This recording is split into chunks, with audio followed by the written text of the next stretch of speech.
Welcome to the Writer Talks. I've been going over this iconic song by Bon Jovi. More things change, the more they remain the same. The more things change, the more they remain the same. It is just me, or does anybody see the new improved tomorrow isn't what it used to be? Yesterday keeps coming round. It's just reality. It's the same damn song, different men. Now, is it truly just me, or do you also feel this as well? The more things change, the more they remain the same. This is perhaps the paradox of change, and it can only be understood and acknowledged if we have an awareness of the past. Yes? To comprehend today and to shape our tomorrow, we do need to know yesterday. And it is precisely for this reason that history can never be outdated. Yes, it is there in our present, and it is etched in our tomorrow as well. Speaking to my guest today, the charming and charismatic Clyve Rose from Australia, I experienced a crash course in history, the beauty of it, its centrality in our lives. She writes historical fiction, romance, as well as paranormal, but specializes in historical fiction and has a particular penchant for Greek mythology and Regency history. Her enormous research, clear understanding of historical events, especially the two world wars, is enthralling to listen to. Not only is her writing evocative, these historical details lend credence to both her characters as well as to the novels. We discussed her recently published novel, Christmas Salon, and she did a book reading of its engrossing prologue. Besides revealing that her next work might possibly be a detective fiction, she also spoke of love, cricket, and her Jewish ancestry. So let's dive in and watch this award-winning charismatic writer from down under. But just before that, please like, share, and subscribe to the Writer Talks. Thank you all for so much support. Please continue to encourage your friends to subscribe to the Writer Talks so that we can continue this literary engagement with brilliant writers from across the world. Please do write in your comments in the comment section. I hope you enjoy watching Clyve Rose speak with me on the Writer Talks. Until next week, read, write, smile, and take note of the events that have happened in the past, for there is a learning there. Ahoy! Ahoy! Welcome to the Writer Talks. Brilliant to have you, Clyve Rose, all the way from Australia. Thank you for coming in. My pleasure. It's lovely to be here. I'm very much enjoying chatting to you. We've already started. It's amazing that you can dabble in so many genres. I as far as I can see right now, there are 3 different genres, and as I was talking to you, I realized that you dabble in much more, a lot more genres than we can. Well, honestly, it's all historical. And the minute there's a drop of history in it, I'm all over it. I'm like, I want to know. I need to know. I need to know more. Some of the times it's the fashion. Sometimes it's a weird word that I think, where did that come from? And sometimes it's a strange story that I'm particularly into. The Christmas Salon, the Christmas novella that came out, grew out of the story of Cupid and Psyche, which is well known by many people. Right. And it's a beautiful statue of it that's in the Louvre, which was captured by Napoleon and never returned to the Papal States where it used to be. It's still in the Louvre. Italy hasn't got it back yet. But it's a beautiful statue, and I looked at that and I thought, oh, no, it looks really romantic. I want to write a story based on that feeling. So I did. Amazing. So in fact, that's exactly what I wanted to start with. I wanted to ask you, let's begin by discussing your deep interest in historical fiction. What is it about this particular genre that intrigues you so much? There's a few things I'd say. A fair bit is, as I say, I write for the same reason I read, escapism, and historical fiction gives me that.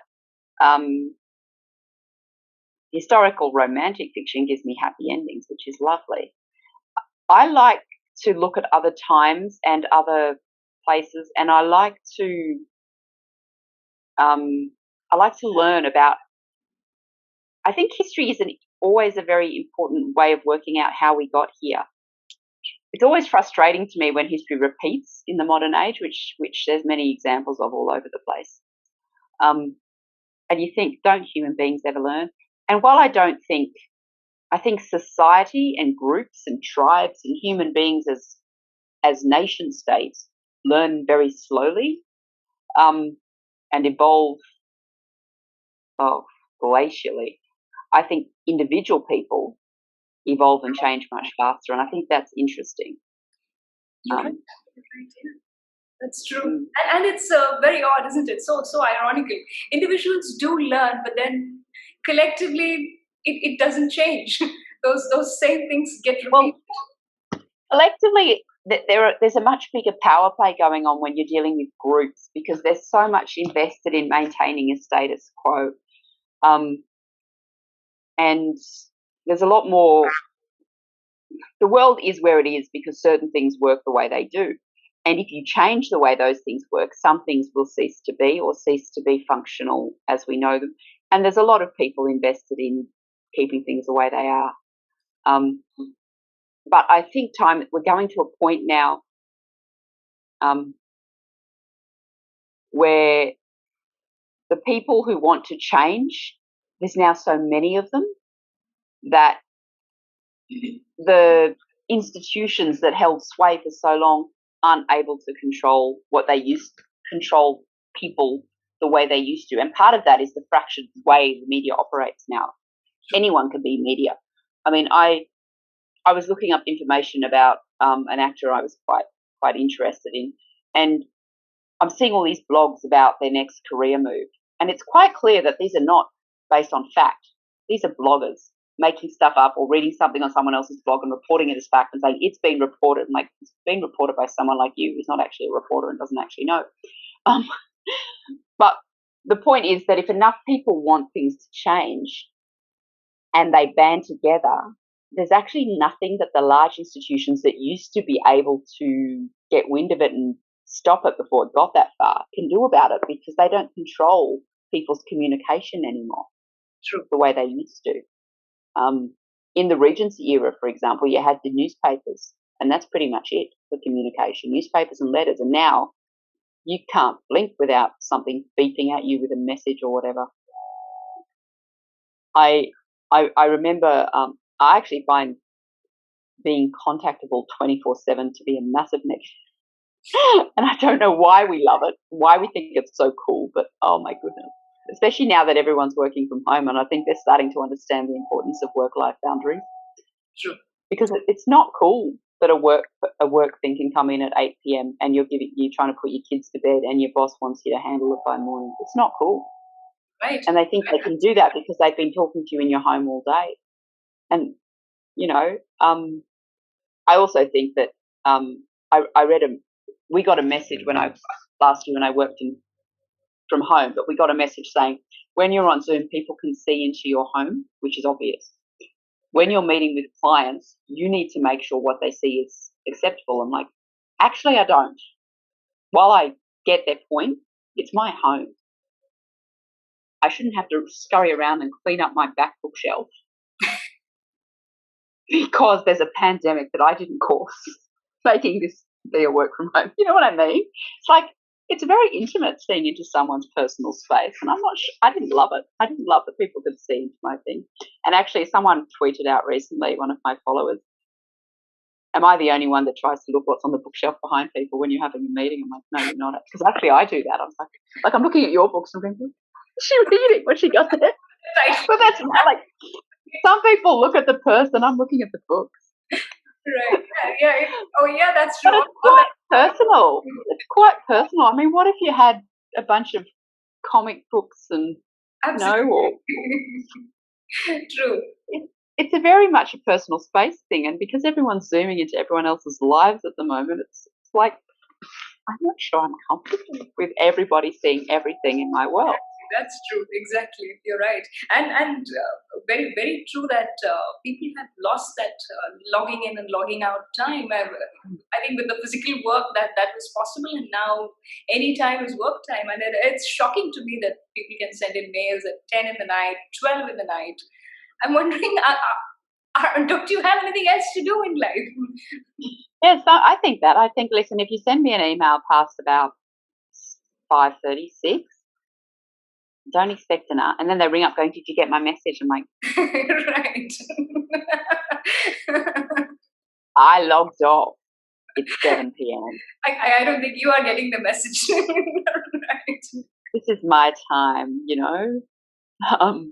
So unless you're going to pay me to work overtime, bye. But you can't say that. And some employers are totally cool and trying really hard to actually help employees do it, and some are totally not, from what I understand. And I get the temptation to do it. I just don't think it's particularly helpful, especially when everyone was so stressed. I mean, the pandemic. I mean, I have elderly parents. I'm sure I'm not the only one worried about the relatives in their life who are high risk individuals for whatever reason, or worried about their children because children's symptoms don't show up. And yeah, everyone says kids are fine, but what if they're wrong? Because no one really knows.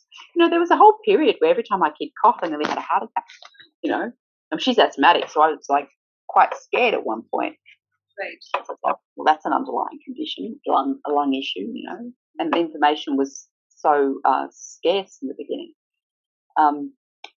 So I don't think anyone needs any more angst added to their lives, like being chased up at 9 p.m. at night to get onto something. I mean, if that's your job and you do hours like that, well, fine. But even so, in your own personal space, like, true. One of the best things about the end of a working day is coming home, shutting the door, and going, right, that's it. That's it. I think that's it. No more work. Yeah. I used to come home on Fridays and close my door, and I just sit there. When I lived on my own, when I was younger, and I just sit there in complete silence and enjoy the fact that there were no phones ringing, no one asking me for anything, no one I had to talk to or engage with, and I just sit there for about 40 minutes, no TV, nothing, just nothing, because I needed that peace and silence. Then I would get up and write, to switch my brain from corporate, because I do a lot of freelance copywriting, and actually the brain switching from writing annual reports and stuff for finance and insurance companies to sitting down to writing a thing for my novel. Yeah, I can't do that with the same brain. It has to have a moment to switch, or it's going to read awfully dry in the novel, or awfully sexy in the work, and it's not going to go down well with the respectable. Probably you could write a story about that where there is a switch. Look, there's a lot in finance that could be sexy. I can see that being cute, but historically I'm not that into, like, the history of banking and bankers and stuff. Maybe if I wanted to, but I don't know. And one of the reasons I wrote in the Regency era was because I already knew it so well. I'm researching a new era now, and that takes a long time for me. Like, it can take me a year to research it, but I'll get a lot of story out of that research. I'll probably get another 3 books at least out of this. But I already knew it very well because I'd spent so much time reading those books. But even then I have to go and check things because they're very different. They're represented very differently. I always find it interesting how England is seen by other parts of the world. I mean, here too, in Australia, but also when I read American authors writing England, they write it differently to how I do. And I find that interesting. And of course, English authors writing England is again different. So I wonder if they read my things and go, oh, that's not how London looks in the winter. I hope not. I did live in England for 2 years, so I'm hoping I got some of it right. But I've not had any huge backlash. When the Enola Holmes books came out, which I got into a little bit because my little girl got into them, which was great. She loved that. She loved it, especially that there was no kissing for the girl. She's like, she doesn't need a boy, mummy. She's a clever girl all by herself. I'm like, yes, that's a nice message. I like that. And it's also a mystery, which I enjoyed. She's not remotely. I tried to get her into Sherlock Holmes because I'd loved those books as a kid. She wasn't remotely interested in mummy, but Enola's so much cooler than her brother. I'm like, okay. So, well, I didn't have Enola Holmes when I was a kid, so you can knock yourself out. But there was a whole big backlash regarding the way she'd done some of the titles and some of the research and some of the clothes and stuff. I don't know. I read the books for fun, so I wasn't I'm never that picky, but there are historical romance readers that are quite quite, I would say, passionate about the details you get right and wrong, and they'll take you to town if you stuff it up, and you get dragged mercilessly. That's not happened to me, but I've seen it happen to other authors. But I mean, the thing about romance as well is it does tend to pretty up things. That's the nature of the romance genre. So if you don't understand that's what a romance novel is, you're going to find it's a little rose-coloured for your liking, generally speaking. Right. So between these three genres then, romance and paranormal and historical fiction, which do you personally prefer, or which do you have a proclivity for? That's a good question. It's the story I find interesting. So honestly, anywhere where I've got the strong story. I mean, I won an award for the first thing I won an award for in America was cast as a paranormal short.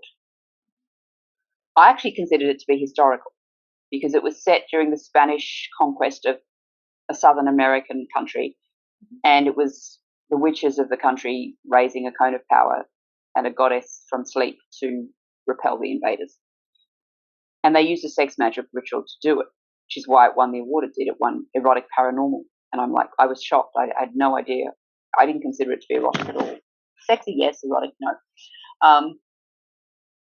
But from that, I built a brand.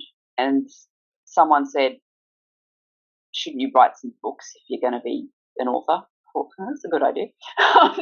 So I got out all these old manuscripts, and most of them were Regency. So I thought, okay, so I'm going to write some Regency. Cool. They're already here, and I just cleaned them up and went through them. I'm a much better writer now than I was when I wrote them, so I've not had a lot of work to do to get them to a place where I thought they were now good. At the time I wrote them 20 years ago, I thought they were good. But reading them now, with more experience, I could see they were not.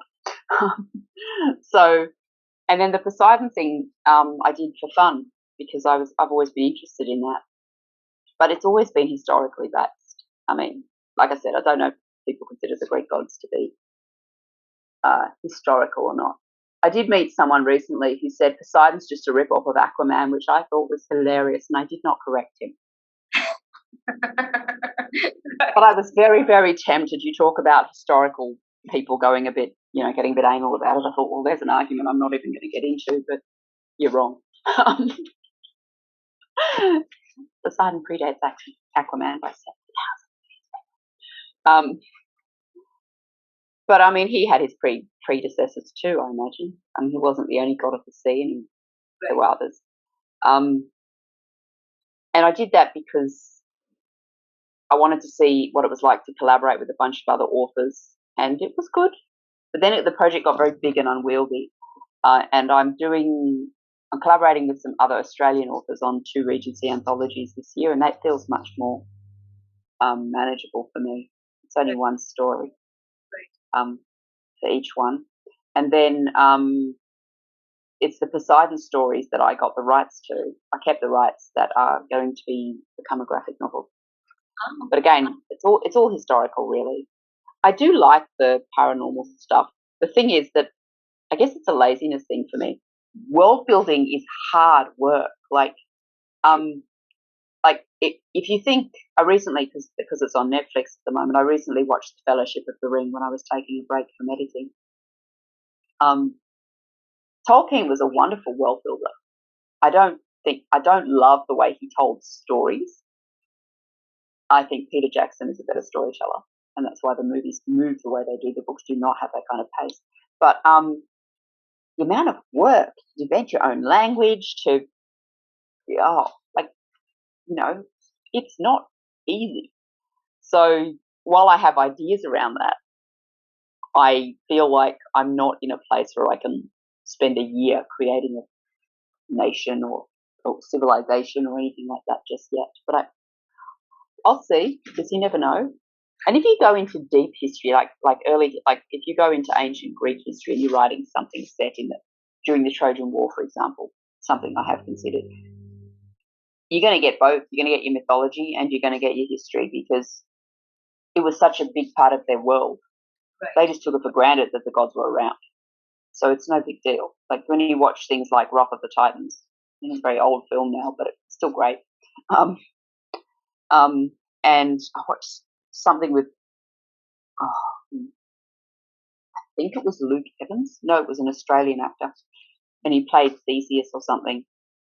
And yeah, if you're doing a historical set in the ancient world, I mean, my daughter's obsessed with Cleopatra.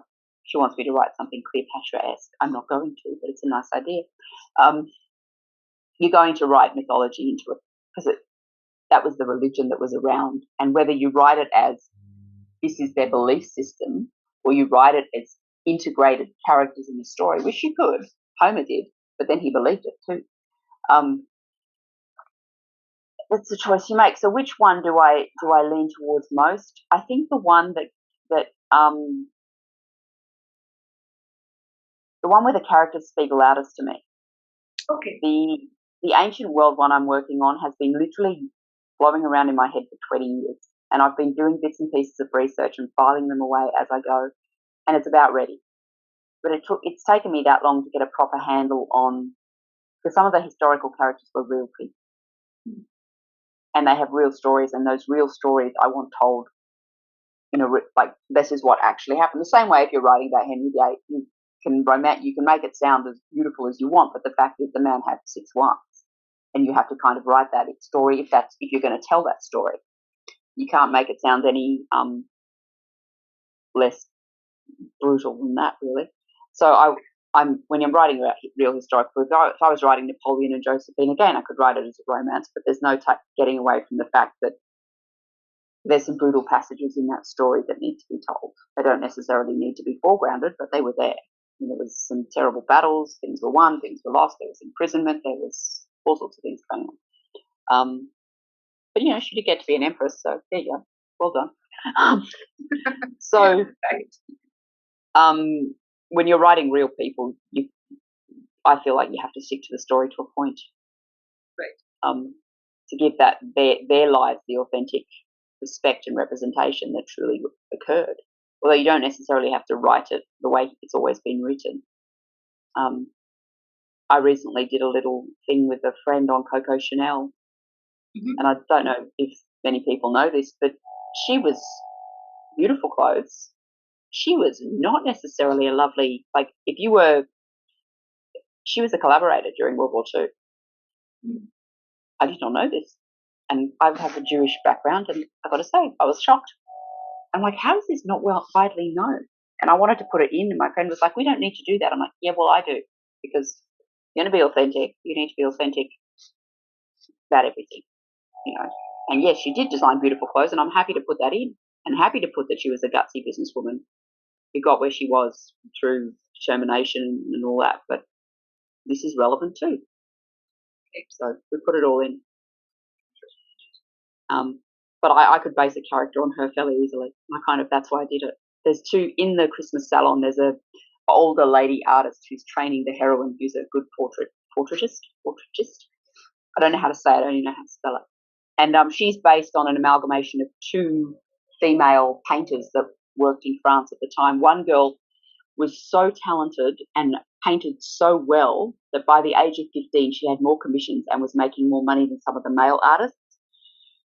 And the only way to manage her better, and her talent and skill being more famous than the male artists, was to let her into the academy. And she was the first female artist admitted to the academy because she just wouldn't stop outshining them. So I thought we may as well have her as part of us if she's going to be that good and annoying. So she was the first one they let in the mid-1700s.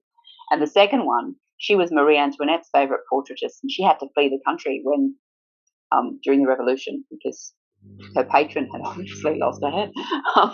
And she went and worked in the other royal courts. She worked in the Prussian royal court and the Austrian royal court, and eventually made her way back to France, poor woman, just in time for the terror, and lost her whole family after that because and her husband was an art agent, and people said that she only got the commission she did because her husband was an art agent, but she was very talented. I mean, it's very clear that she was very good at what she did.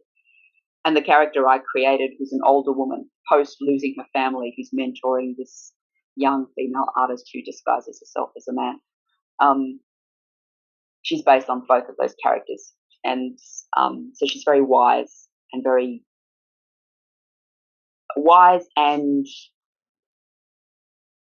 gentle by the experience of going through the revolution and having to live in exile, and then losing her family during the terror to disease and death and guillotine because she was too close to the royal family. So how do you choose the names for your character? Well, in that one, I borrowed from that lady. In the book, her name is Madame Vigny. She's based on a combination of Elizabeth Lebrun and Marguerite Gerard and Elizabeth Vigny de Brun, and honestly, I misspelt her maiden name, and so it became Vigny in the book, but it was originally meant to be Vigny, which is Elizabeth Vigny, who then married Charles Lebrun, and then Elizabeth Vigny de Brun. But I stole her maiden name and I used that as Madame Vigny, her painting tutor's name. And then, as I said, I misspelt it, and I kept the misspelling because I liked it, and it made it easier, frankly, for me to pronounce. And with the Prussian, this sounds terrible. The Baron is the hero's best friend, and his name is Wilhelm because he's Prussian, and I couldn't think of a better name for him. Did you think of that? I named him after the Kaiser. Yeah, that's what I was asking, right? And von Humboldt, because I looked up one of the guys who attended the Congress of Vienna, one of the envoys from Prussia, and his last name was Humboldt, so I borrowed it. And the hero's last name, I don't even remember the hero's last name from the Christmas Salon. I recall his first name. I don't recall it's Henry, but I don't recall his last name. Yeah. That was quite. I won't ever use that name for a hero again because I found I'm very big on the sound of my words. Again, because I'm not visual, and when you look for new ways to start sentences, and when you're writing romance, there's a lot of he and her, he Right. this, her that, and when one of your heroes is called Henry, you've got more he's at the beginning of sentences, and it's just too much. And I thought, well, it's lovely. And I was watching Witcher at the time, and actually Henry didn't really have a clear visual for me until I watched Man from U.N.C.L.E. and I saw Henry Cavill. I thought, well, there you go, there's a Henry, because he was blonde originally, and then he became a brunette after I watched Man from U.N.C.L.E. His name's Henry. It worked. But yeah, I won't have another hero called Henry because all the he-he's just ruined the rhythm. But Louisa Beresford is the daughter of a General Beresford, and there was a General Beresford fighting Napoleon under the British flag at the time. And I borrowed his name, and he appears brief. Well, at the beginning of Always a Princess. It's not made very clear, but there's a general whose family, a scandal was caused in his family in order to make him susceptible to being blackmailed by the hero from Always a Princess's father, who's a duke. He's a villain, basically. And he does that by causing Louisa's scandal, which is that she ends up with child and banished to the continent, which is where Henry finds her when he suspects she's become the mistress of an artist. No, Shall I ruin the ending for you? Yeah, I must confess that I found the prologue captivating. I read the prologue and I actually forgot that I have completed 11 pages. And I don't want to ruin it for you. It does end well. Why did he suddenly enlist and why did he leave Cambridge? Yes. Really? And Will, the boy in the water, Will, is the hero from Always a Princess. So they were schoolfellows, but Henry is younger than Will. And Will's already off into the army. But when we meet him at the beginning of Always a Princess, he's a captain. Whereas when we meet Henry in the second part, like from the prologue of the Christmas Salon, by chapter 1, he's a major. But to be fair, the general he serves under is also his godfather, so there you go. But the wars supposedly are over in 1814, and they're all at the Congress of Vienna trying to decide how Europe will look now. It's the first time in European history that happened. And it's quite true that a lot of it happened at balls and dinner parties, and they were all very drunk and disorderly. But it is the first time the great powers of Europe sat down in a civilized manner that said, let's fix this, let's make this happen without another war. And then in the middle of all of that, as the Congress was going on, the Congress started in November, Napoleon escaped in February and made his way to Paris and raised a new army. And they kept going. They just went, yeah, we'll stuff that. And the Duke of Wellington had to leave the Congress in the middle of brilliant negotiations on behalf of various Allied powers to go to Waterloo and take care of it. And that's where you get the Battle of Waterloo from. A lot of people think Waterloo was a French thing, but it wasn't. It's in Belgium.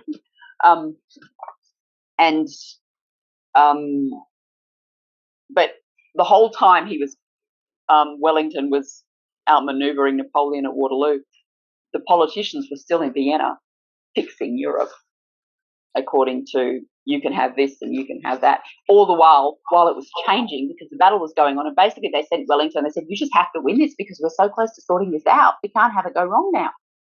And then, of course, Napoleon lost in the end again and was sent to St. Helene. But it's interesting because when he first surrendered to the Allied powers in 1814, there was a treaty written that the British refused to sign because they didn't believe Napoleon meant to go away and behave himself. And it turned out they were right. So anyway, they're the only ones that didn't believe it. And okay, there you go. So say what you will about them, they did pick him right. So he did do some good things, though, apparently. Paris wouldn't be the city it is today if it hadn't been for him in terms of looks. Large parts of it were rebuilt under his direction. The Louvre would not have half the artworks in it that it does if he hadn't directed his army to literally pilfer it from all the other nations of Europe. So yes. The Papal States in particular lost a lot of beautiful Italian art to the Louvre during the war, and they never got it back. And that's what the Congress of Vienna is all about, because Henry's an art expert. He knows a lot about art, and he's there to negotiate for the return of the artistic treasures. Mm-hmm. And he's also hoping for word of his friend who he hasn't heard from because the letters have suddenly stopped. And then he comes across a painting that he's sure is of her, but he hasn't seen her in a while, so he's not 100% sure. Yeah. And it goes on from there. I can send you a copy. So how do you undertake this kind of research? I mean, do you physically go and visit certain places, or how do you do this? Oh, I would if I could. But this one was done during the pandemic, so I couldn't go anywhere. Thank God for Google and Wikipedia. I did a lot of research. I actually had I had an artist on speed dial, and who was specialised in the kind of painting I needed to know about, because she's a religious portraitist. There were certain genres that they called them genre painters when you painted religious subjects or classical artistic subjects, and she's painting Cupid and Psyche at the beginning of the book. So I went, and it's based on the statue, Canova. That's right. The sculptor's name was Canova. It's a beautiful statue, and I wanted them to put it on the cover, but it really wasn't the kind of thing they put on romantic book covers. It's such a shame.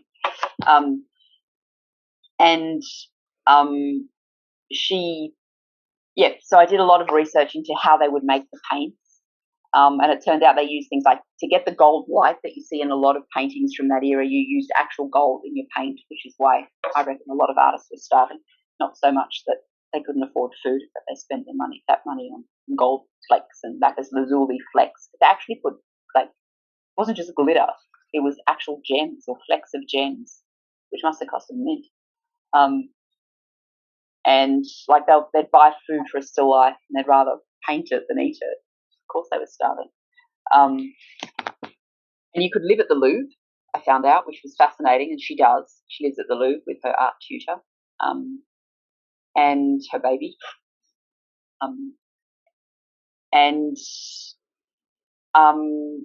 I read up about what it might be like to be a single mother in that era. Right. And basically what your options would be, which frankly are very, very minimal. You can become someone's mistress. You can become a prostitute. You might be able to become a governess or something if you were a widow or presented yourself as a widow, because if people knew you'd had a baby out of wedlock, they're not going to hire you to teach their children. In her case, she's a very, very skilled painter, and she makes a living that way, which is in itself unusual. but because she has the backing of this powerful other artist that's handing her commissions and getting her to assist in projects and things like that, she does okay. Plus, she disguises herself as a man and she operates under a man's name, which is something a lot of women can probably relate to. I mean, I often get mistaken for a man. I think it's my name. There's a guy on Instagram that keeps sending me messages saying, "You just pretend to be a woman, you're a boy." Okay. Believe what you like. I don't really care. I'm constantly astounded at the amount of stuff I get addressed to Mr. Clyve from my name. Oh gosh. Right. Yeah. So look, it's not that weird. The Brontes all wrote under male names. So did George Sand was a Marianne something. Marianne Evans, I think her real name was. There were lots of writers that wrote as men. And I mean, even Jane Austen didn't use her name. Marianne Evans, right? Yeah, you're right. Yeah, she is. Yeah, Marianne Evans. Pride and Prejudice was just published as a novel by a lady. Right. She didn't put a name on it. Right. So women hiding their identities in order to make a go of something is not that strange. And I'm reading a book at the moment because I'm being asked to comment on it in a podcast. It's a romance novel where there's a pirate and it's a woman disguised as a man because she runs a pirate ship and she doesn't want anyone to know she's a woman. So I don't know how that. Yeah. So that's interesting. It's not an unusual trope. True. Especially in romance. I don't know how many men disguise themselves as women. So yes. There's not as much. I can't imagine why you would. There's almost no advantage, especially in 200 years ago. So how much research? I do a lot of reading, and I do a lot of. I look at a lot of old maps and old. Like I said, well, the hardest part about the Christmas Salon was getting the borders right because when in 1814 did this happen and what because some places didn't exist or barely existed, or where had would you be able to get letters from Prussia to Vienna in December in 1814 when not 3 months earlier that had been Vienna had been on the edge of becoming a French territory and things like that. You had to look at all of that. I have to be very careful. When Always a Princess was about to go to print, I realised I'd referred to the Duke of Wellington once, and because everything in the book takes place at Easter, I double-checked that he wasn't a duke yet. He only became a duke in August of the year the same book is set. He was a marquess. I never know how to say that, but anyway, marquis. So I quickly emailed the publisher and I said, "Can you just change that word?" And she didn't blink. She didn't care. It's not her job to get that right. It's mine. So she did, but I thought, and then I thought, what if someone noticed? But it was literally 2 months before he became a duke, and I didn't pick it up until right at the last minute. You have to be like, I worry about things like that, but I don't think most readers would notice. I don't know. Right. In the Christmas Salon, I actually made up a church. My friend who's French, I sent it to a French friend of mine who lives in Paris to read and said, "Does anything jar?" And you go, "Oh, come on." And she said, "No, it sounds like you've been here." I'm like, "Oh, good. But originally I had them getting married in the Sacre-Cœur, the Canty Church. And then when I was researching for the book, I realised it hadn't been built yet. So it couldn't be done. It was built like the next year. So like, where can they get married? And they had to have a Protestant marriage because I'm ruining it for you now. I'm so sorry. They get married. It's nice. And I thought, where can they get married? Because France was. I even went into my historical fiction writer's Facebook page. I said, okay, I've got a problem. We've got a British Army officer and his love. They need to get married. It's got to be a Christmas wedding. I said, wasn't France a predominantly Catholic country at this time? Yes. Well, then how could this occur? Where would they find a Protestant priest? Where would there be Protestant churches? What are we doing? How many of them are still standing post the revolution? They might have been a target. And I had to go and look into all of this. But I found a way to do it. And not only that, but there were only 2 churches they could have been married at, and neither of them were in a location that worked for my story. Ah, So I cheated. I did something I'd never done before. I built a church on top of my marsh hill myself in my head. I painted that church. I gave it my friend who lived in Paris and said I don't remember that church, but it sounds right. I'm like, okay, good. Right, you live there, so it doesn't bother you. That's fine. She was my yardstick. It doesn't mean someone else isn't going to message me one day and say that never existed. No, it did. There is an abbey there, and it could have been that, but I'm pretty sure. So I figured, why not? So that was my big leap of faith. That's really interesting. I gather that you've been writing for 2 decades now, and your first published piece was a fictional biography of an erotica writer. How do you conceive this story? How unique. It was a lot of the stuff I wrote when I first started writing for pay was of that ilk, because frankly that's what people wanted and that's what pays. And I used it as a way to hone character development. And I mean, I've always written quite good sex scenes, quite physical ones, and I got better at that anyway. But I've never been bad at it.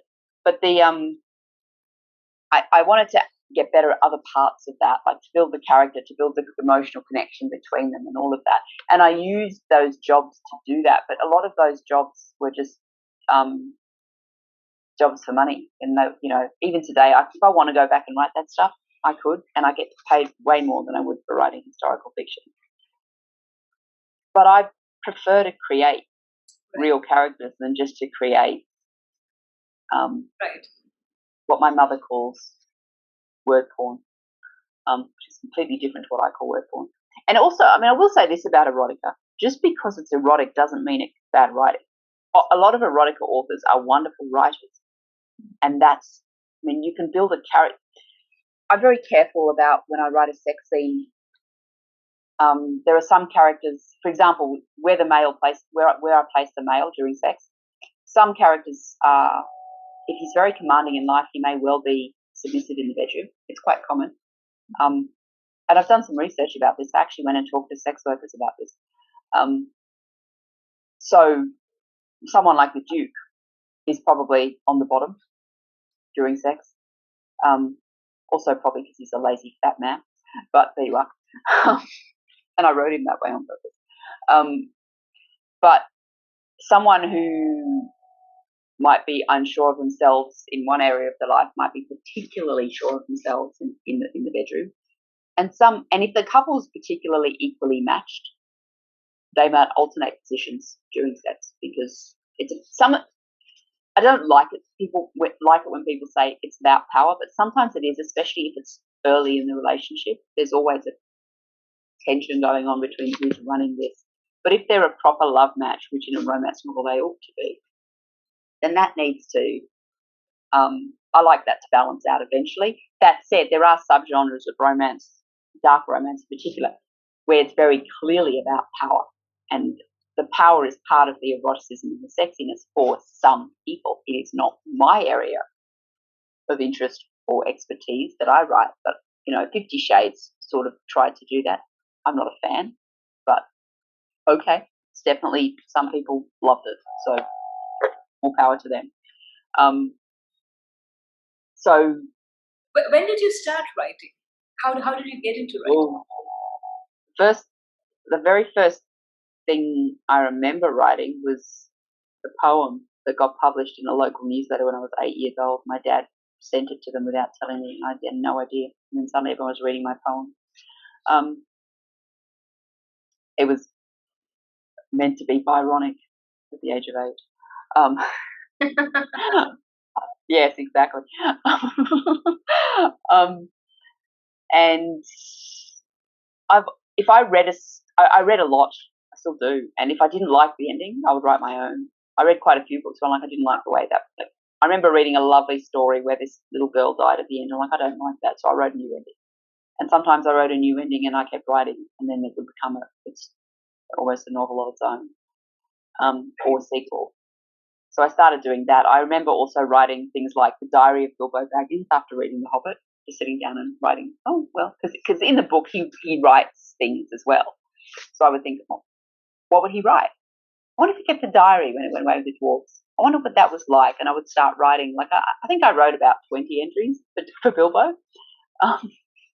and it was all about why he had. And then with the bits in about, I hope the dwarves don't find this. I could get into terrible trouble, and if Gandalf there, goodness me, and all that sort of thing. Incidentally, that's my next question. I want to ask you, when do you write? What is your writing process like? When do you write? How do you write?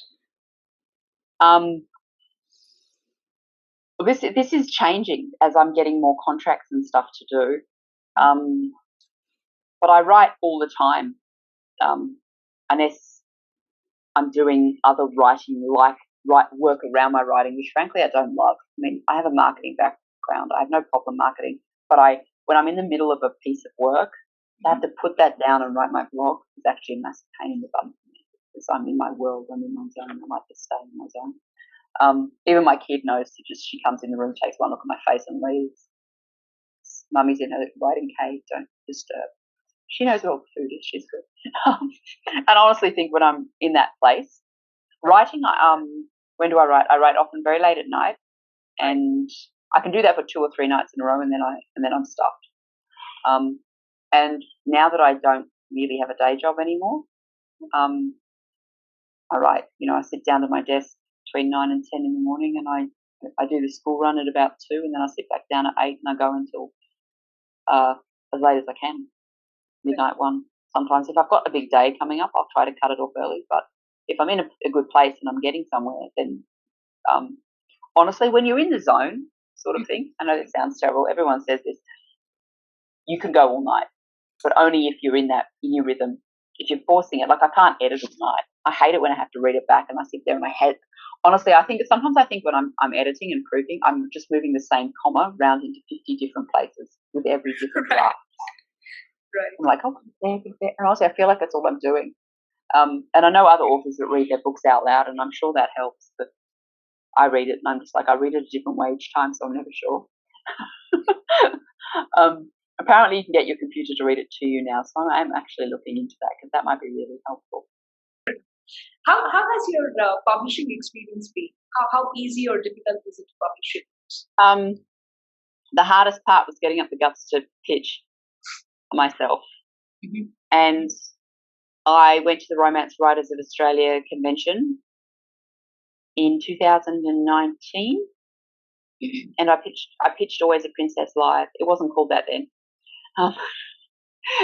In fact, the title was the last thing we did on that book. Everything was in place, and we still didn't have a name for it. And the cover artist was sort of sitting there going, "Any minute now, guys." It's a beautiful cover. I love it. I asked them to make her look like Salma Hayek, but not so much that we'd get sued by her people. And I think they did well. She does look like Salma. Salma Hayek is apparently has some Roman heritage in her, and I think that she does look like her a lot. But that's who I pictured. I picture specific people in my head if I can. It helps a little bit. Some writers I know make Pinterest boards. I don't go that far, and I don't know how to use Pinterest. It looks hard. But I pitched live to them, and I heard back from them in February, and then I was almost too scared to sign. So it was like, oh my God, is this really happening? And in the end, I just went, oh, you're being an idiot, sign. So I did that.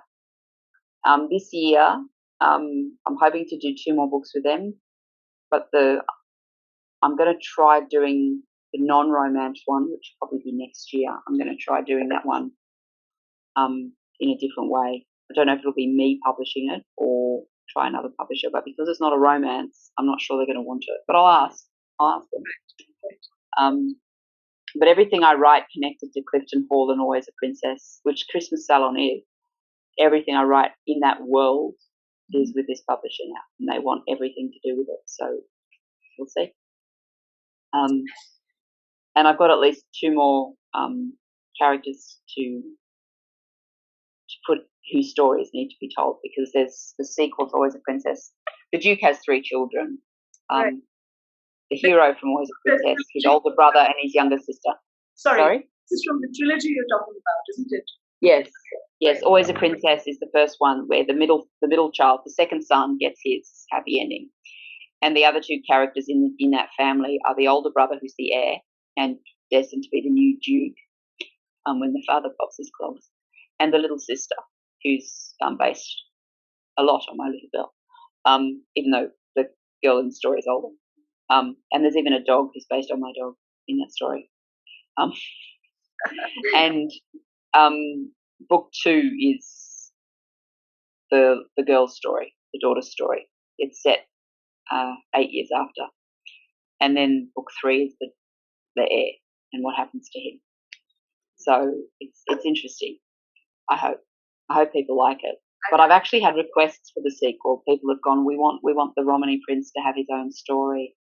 He got shot, the poor man. You need to give him a happy ending. I'm like, okay. It's funny they should bring that up because I always intended him to become a hero of his own story. And he will. So, what has been your most trusted critic?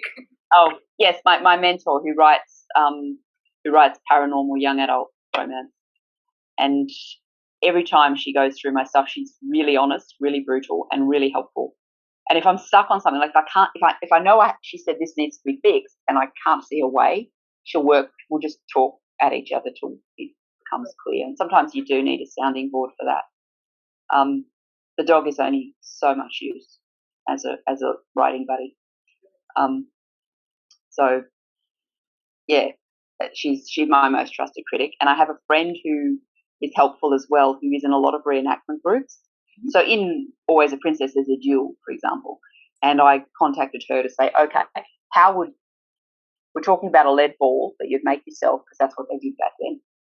That's going into the duel. Where can I hit him? Where can he get hit where he doesn't die and gets just sick enough to lay him up for just long enough for this romance to happen, and all of that. So she's really great for that because she's in a group that goes out and does all that every weekend.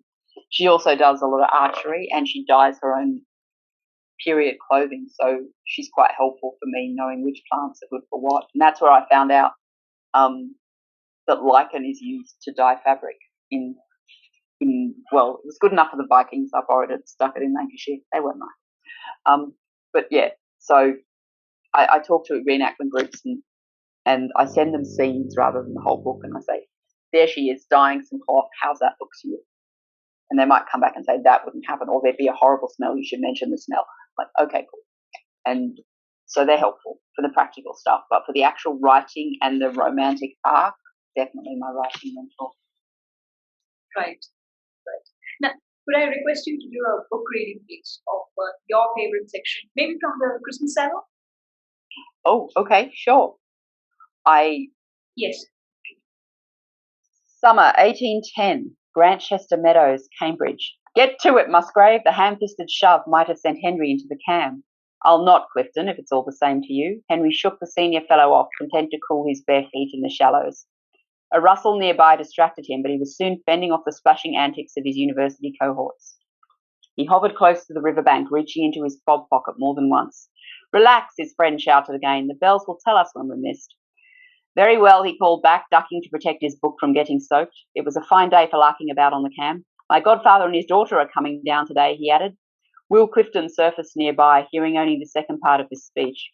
So you've told me at least a dozen times since the post has come. We will return in time, Musgrave. You have my word. I thank you. Are your visitors so intriguing? As your godfather's ward, surely you're acquainted with his family. Yes, I grew up on the General's estate at Clayford. His daughter and I played together as children, though I've not met her for an age. Ah, Will nodded sagely. Henry bridled but said nothing. As a senior fellow, his friend had already enlisted. Henry had a year remaining in which to make up his mind as to his career. That's if his godfather didn't make it up for him. Cupping his hand, Henry let the water flow through his fingers and dampened his hair, scratching at his scalp. Miss Beresford is likely much altered, Will talked on. This explains your fascination. It is not a fascination, Henry protested. It's simply... He paused. Yes? Well, she paints, he finished. All girls paint, his friend replied with a shrug. Not like Miss Beresford, Henry insisted, falling silent. He had no desire to create a fascination regarding Louisa, especially with the Clifton. Her art is what fascinates you? Will sounded incredulous. Yes, and it is not a fascination, Henry repeated. Will arched a practised brow. Come, Musgrave, it is very little less. Is she out? Not at all, Henry hastened to assure him. They journey from here for her season. Excellent, the older boy slapped Henry's shoulder so vehemently that he barely avoided tumbling face first into the current again. Henry righted himself moments later, winded and nearly bereft of his reading material. When he bent over to regain his breath, he noticed a pair of eyes directly opposite his own and could have sworn he heard a sharp intake of breath. As soon as he blinked, the eyes disappeared. Oh my gosh. Another gasp, a feminine gasp, reached his ears, followed by a much softer scratching. He froze in astonishment. Like his friends, he'd come here for a bathe. Apart from himself, with stripped merely to his linen, the rest of his friends were all splendidly nude young men. Henry was caught. Should he alert the others or investigate? Another rustle, and he shot out an arm, grabbing what felt like a youthful shoulder. What do you think you'll do? And then, Louisa! Henry backed up rapidly, soaking his breeches to the hips. Not much of a swimmer, this was enough to spark tension. Behind him, Clifton retreated to the opposite bank, shouting for the others to dress and depart. Henry ignored his fellows' bawdy farewells as he attended to the matter, the woman before him. He took another step into deeper waters. You'll not tell the General, were the first words from her lips. Give me one good reason why I shouldn't, he replied, while his mind attempted to calculate how much this precocious shithead might have seen, and how to banish the image of tumbling auburn curls falling haphazardly around her prettily flushed face from his mind. Where is Uncle George? He looked around. Attending some ancient acquaintance, Louisa answered with a saucy grin. His friend assisted us in arriving with an earlier post. I made my escape while I was able, hoping to sketch bathers by the mill pond. But you've seen barely anything at all, Louisa replied airily. To own the truth, I was too shy for a proper viewing. A proper? Henry could hardly speak for shock. There is nothing proper about this behaviour, and you know it. He attempted to imbue his tone with dignity. The expression on Louisa's face was endearing. Half fright, half fearlessness, and all bewilderment. He bit the insides of his cheek to prevent a grin. What did you think you were doing? He managed finally. I've not only come to visit with you, dear Henry, she retorted as if this explained everything. With whom, then? He did nothing to soften the hard edge in his voice. With my muse. Facing away from him, she continued sketching furiously. What is it you mean, Louisa? How else am I to learn the male form? Louisa protested. Not even you will sit for me. Whom have you asked? Whom may I ask with propriety? Her blush belied her indignation as he pretended offence. Henry watched the amber lights enliven the depth of her eyes as she turned her flushed face to his. She wore her most beguilingly charming smile. Oh, Henry, will you? Her tone implied she could bestow no greater gift. It was quite impossible to be angry with her after that. Henry held her lit-up gaze with his as he climbed out of the river, walked back to the rocks, and untied his shirt.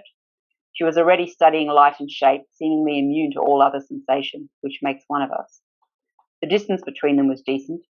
Had she been one of his college fellows, there'd not have been the slightest impropriety about sketching by the riverbank in high summer. But she wasn't a Cambridge art fellow. She was his godfather's daughter. She was Louisa.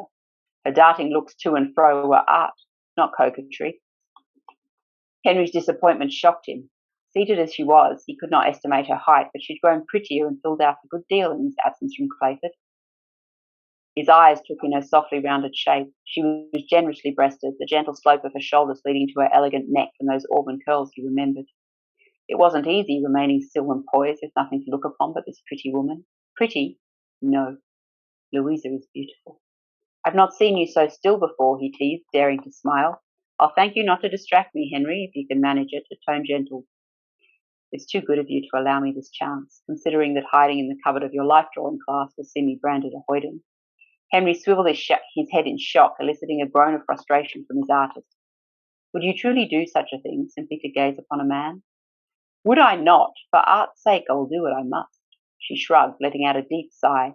It is not prurience. How else do you suggest I improve my rendering of masculine figures? Henry stifled a suggestive laugh. My responses are unfit for a lady's ears, Louisa. To Henry's delight, she blushed as he spoke. Her head lifted, her face nearly solemn except for the softest shake of her head. You've moved again. Please return to the pose exactly, or I am ruined forever as a figure painter. If it keeps you from spying on my college fellows, I can't pretend to be sorry, he replied, immediately contrite at the bruised quality in her eyes. Louisa remained silent for a long moment, her gaze flicking between her page and her model. A half turn of your head towards me, dear Henry. He dutifully rearranged himself. Like so? A narrower turn, if you'd be so good. He obeyed. Seemingly satisfied, she nodded. It is precisely as it was. Thank you. He held himself quite still, listening to her soft humming. It was a moment unlike any he'd experienced up to that point in all his 18 years of life. Sunshine on his shoulders, the skin off his back resting casually against the solid tree trunk behind him. He was sure there were birds or bees or even wasps pollinating the riverbank, but Henry was aware only of soft scratching and the quiet sounds falling from Louisa's lips. Now posed in concentration, her lips appeared as lovely as he remembered. He couldn't help wondering if she recalled their first kiss as he did, remembering a shared moment on another riverbank. The day she'd risked her life to save his, and afterward, the press of her girlish mouth on his cheek, her lips opening to his. Her lips. He remembered all of it, the pinking of her sweet mouth with his, her gasp, his hesitation after she had pulled him from the water. With his departure the next day, Louisa's weekly letters had guarded him against homesickness. In the end, all he missed at Cambridge was her. He studied the softly feminine shape, honing his focus. Henry wished he might shift positions to learn her form as closely as she examined his. Your patience is appreciated, she spoke after a time, distracting him from more dangerous imaginings. You're rather good at this. Thank you, Henry barely replied. She looked up at the oddness of his speech, uttered through immobilized lips. I beg your pardon, Henry, it's past an hour. Laying down her materials, she gazed up at him, entirely relaxed, at peace with herself and her world.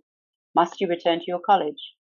A pretty young woman, skilled and at work beneath such a sky, on a day when the cans sparkled with light and the shade of the old trees screening them as they sat on the grassy green bank. It was enough for Henry to say, not yet, if you do not wish it. I shall have done in a moment. A quick glance skimmed from her page to him and back again several more times. He saw her add her initials with a flourish. If you need to move now, it will not ruin this.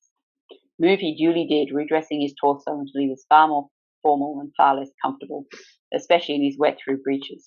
Still, perhaps that was best, given the currents of his thoughts. You are so good to sit for me above an hour, Louisa spoke over her shoulder as he stood behind her, settling his collar and cravat. Do you not have lectures? Not today, Henry lied. He cleared his throat as his gaze drifted to where her curls parted over the back of her neck. Her creamy skin appeared almost translucent below the ribbons of her bonnet. Reaching out to touch her, he caught himself, taking up her work instead. Excellent execution aside, the girl's pictures would make a Frenchman blush. There was no ordered composition nor any formality of design. His cheeks heated as he considered that covert peeping in the name of art was hardly a formal process. Then again, considering the state of his breeches, formality was clearly not in order today. He studied her sketches, noting the angled lines creating an illusion of depth. Astonishment struck him speechless a moment. Why, your work is outstanding, he declared at last. Louisa stood, taking up her sketchbook as she did so. You are very kind, Henry. Kindness has nothing to do with it, he replied. I have studied here for many months to attempt art, but you succeed, Louisa. Is it possible you are unaware of this? The General, Louisa began and fell silent. It is true, Uncle George has no appreciation for art, and you spent all your time at Clyve, but you are in town for the season. You ought to have the benefit of a London master. It may assist your coming out. Henry frowned because this idea seemed suddenly unpleasant. Stop there. Wow, thank you. That's really, really captivating. As I told you, I was so keen to see why did he enlist. Right. Yes, she asked him that later on, and he has to explain. Right. So I'm not the only one asking that question. Yes, it's interesting. Interesting. Oh, I feel terrible now that it's that way. I fell in love with your website. It's amazing. So aesthetically pleasing, so beautiful. Now, in fact, I read on your website that I'm going to quote what you have written. You state that love is the highest and strongest force, and it manifests itself when we are our best and truest selves. What inspired you to believe in this? It's a beautiful thought. I do honestly believe that when we're being authentic, we're the best versions of ourselves, and we're more inclined to move through the world in a much gentler, more compassionate way than when we're being we live in a world that almost demands a level of inauthenticity in almost every respect. Social media, frankly, doesn't help. I always feel like people have more breadth of connection than depth, and I think social media has made that worse. Like, you can have 500 Facebook friends, but how many of them do you really know, and how many really know you? And I remember reading something years ago that basically said the only normal people are the ones you don't know, which is quite true. Close up, everyone is different. And I think there's a lot of nuance to life that the systematized way human beings create societies glosses over. And I think in the nuance is where the authenticity is. And when you see who people really are, right down to the middle of them, their very soul, it's impossible not to love them. It's just impossible, because everyone at their core is really quite beautiful. So the minute you feel safe enough to show that to someone, or brave enough, and they show you them back, that's powerful, it's moving, and it's love. I don't believe in love. I hear people talk about being in love, and it chills me, because it feels like you walk into a room and someone locks the door. In love. I'm in love. I'm like, and everyone I know who's in love is miserable, as opposed to the people I know who just love. So I don't think it's a destination, which is how it's sort of presented to us. And I'm aware as a romance writer I try hard to make that distinction. It's very nuanced, but the romance industry doesn't often like people to notice the difference between love and in love. Just like it doesn't often differentiate between love and lust. And it's true that people themselves find that distinction difficult, but they're two completely different feelings. I think love is something that doesn't end. That doesn't always mean it manifests itself in a perpetual partnership with the other person or persons. We live in a wide and varied world. But I don't think it ends. And if it does end, was it ever love to start with? And I think the things that kill love are about not being yourself. And if you're forced not to be who you really are, then you tend not to love yourself that much. And that makes it very hard for you to embrace love and give love to other people. So, I hear a lot of people saying men this and women that, and I think all of that's a load of rubbish. I think it's people. We're people. We're all people, and we're all different. And when you see who someone really is, I don't think it's possible not to love them. Whether they love you back or not is beside the point. Love is a choice, in my opinion. And that's why I say, I started saying a lot, love takes courage, because I do believe it takes courage to be vulnerable and to be who you are, because everyone is scared of showing the world who they really are. And having that be kicked in the face, being told that's not enough, that's not good enough, that's not acceptable, it's not accepted. At the same time as they're scared of that, they desperately want it. So people both want to be seen and are trying to hide that. And that dichotomy is what makes being human so tragic, beautiful, and worth writing about. And I mean, I think that when people talk about the human condition, that's exactly what they're talking about. That desperate need to be seen and yet terrified of showing yourself, because you really can't do both. You have to pick one. And if you don't pick one, you spend your whole life playing this push-pull in your spirit and your soul and your heart. And I think a lot of people do that. And I think that pain is avoidable, but only if you're very, very, very willing to be very, very, very brave and be you. That's a very profound. Very profound. Right. So, one final question. Any special message to viewers of the Writer Talks? Are your viewers mostly writers or mostly readers or both? Both. I think read as much as you can and talk about books. I honestly believe that almost everything I know about people when I was young came from reading books and observing people around me, but also reading books. I think the reason things like Austen's novels are still so popular is because people are still making the same atrocious mistakes in their human relationships that they made 200 years ago. And there's a reason that hasn't changed. There's a reason people still can't have straight up conversations. People are like, well, they couldn't go and just tell someone they liked them back then because it wasn't done. I'm like, as opposed to now, where they do it all the time. No, they swiping, this whole swipe right generation is not about love. That's about avoiding loneliness. It's not the same thing. I think that, read more, talk about books, especially mine, obviously. But people have been talking. I started my career out of university. I started in a publishing house, and people were talking then about the death of books, the end of books. Right. I hope that never happens, and I frankly don't see it happening now. We've gone to ebooks a lot and all of that, and that's fine. I think the ability to learn about people from writing about people and creating characters based, I mean, everyone, I don't think there's a character created that isn't based on someone. I think that, you know, the best thing you can do is be yourself and look around at other humans and realize that that struggle to be you is not just yours. And that love is easy, but people are not, in my opinion.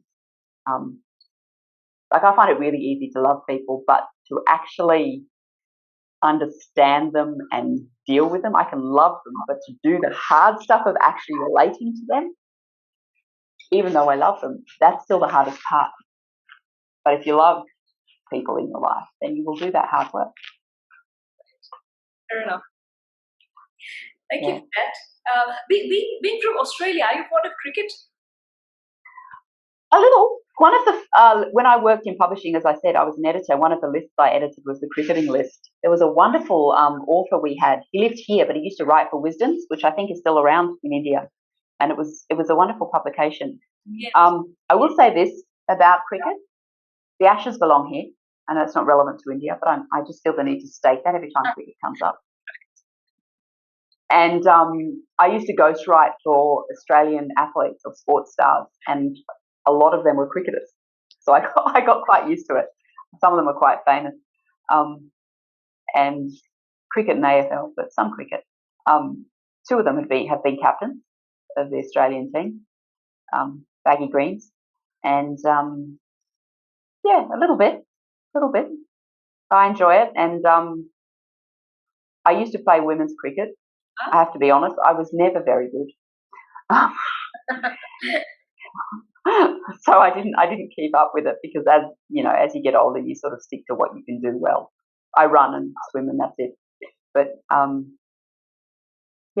a little bit. I know it's huge in India, isn't it? Oh yes, and Australian team is one of my favorites. I grew up admiring Steve Waugh, Mark Waugh, Glenn McGrath, a lot of Australian. They are some of our best. And I will say this about our cricketers in general: they're the gentlemen of Australian sport. I have to admit that's not a particularly high bar. Don't mean to diss anyone, but there are some terrible stories coming out of Australian sport world. But our cricketers seem pretty good, and the few that I've had the good fortune to meet have been lovely people with lovely families. Glenn McGrath in particular does a lot of work for breast cancer research and in memory of his late wife, and I think that's wonderful. He has a whole foundation that he set up to help with that, and that benefits women greatly. And we have an award-winning women's cricket team, which I will just mention because very few people forget it. A lot of people don't hear about them because they don't get a lot of TV time, but they're actually world champions. And I'm very proud of them. Okay. Men and women. That's lovely. Thank you so much for being on the Writer Talks, and hope to see you soon.